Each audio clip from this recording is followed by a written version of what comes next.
नमस्कार। इस छोटे से वीडियो में आपका बहुत बहुत स्वागत है।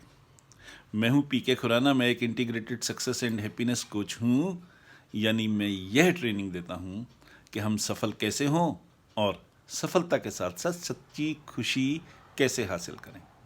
Holistic success coupled with genuine happiness, या यूं कहिए कि सक्सेस ड्रिवन बाय हैप्पीनेस। और इस प्रोसेस में मैं दिल से, दिमाग से, आत्मा से कूड़ा चुन लेता हूँ। I am the rag picker of the soul.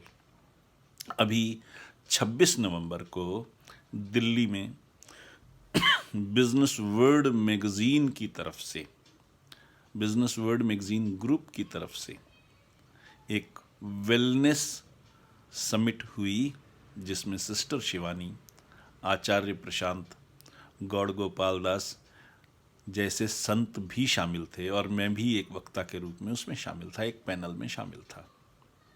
वहाँ मुझसे एक सवाल पूछा गया कि आदमी खुशी से आनंद की तरफ और आनंद से परमानंद की तरफ कैसे जा सकता है। Since the question was in English, it was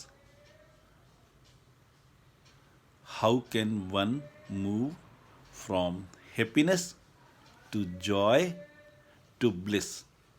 so 3 stages हैं खुश होने के, और इनका विवरण बहुत ज़्यादा महत्वपूर्ण है हमारी ज़िंदगी में। ध्यान दीजिएगा, बहुत गहरी बात है। पहली चीज़ है खुशी। दूसरा स्टेज, उससे ऊपर का स्टेज, वो है आनंद।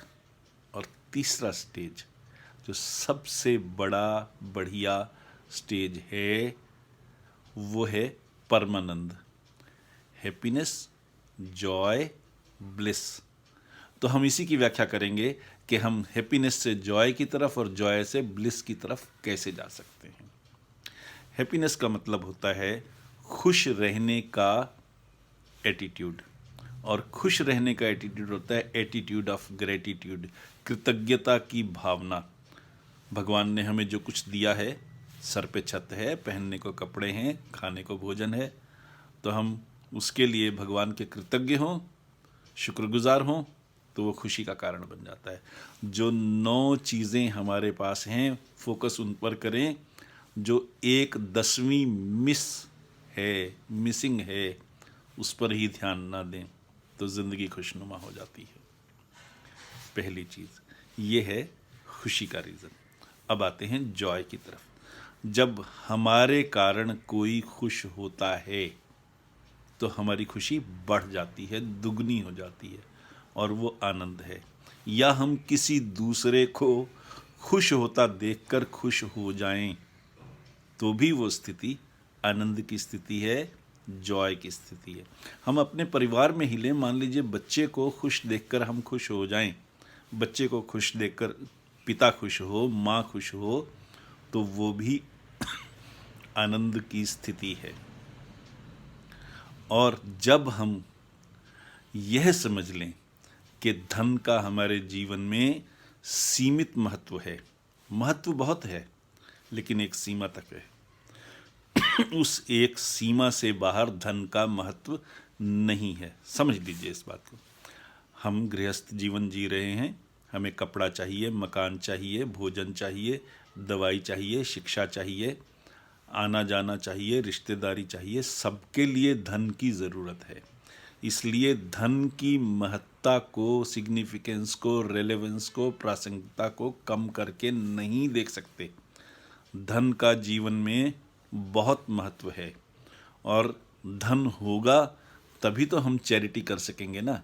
इसलिए मैं कहीं भी ये नहीं कह रहा कि धन की सिग्निफिकेंस, इम्पोर्टेंस हमारे जीवन में कम है।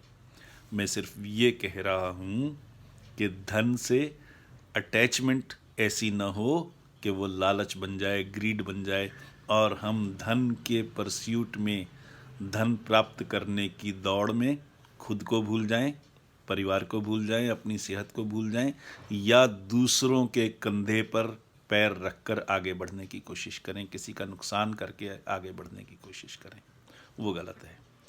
बस वहाँ तक समझें।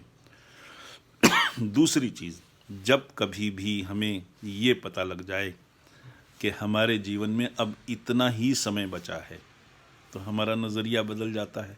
फिर धन का कोई महत्व नहीं, हमें पता है दूसरी दुनिया में हम धन लेकर नहीं जा सकते। तब धन, वेल्थ, पैसा इर्रेलेवेंट हो जाता है।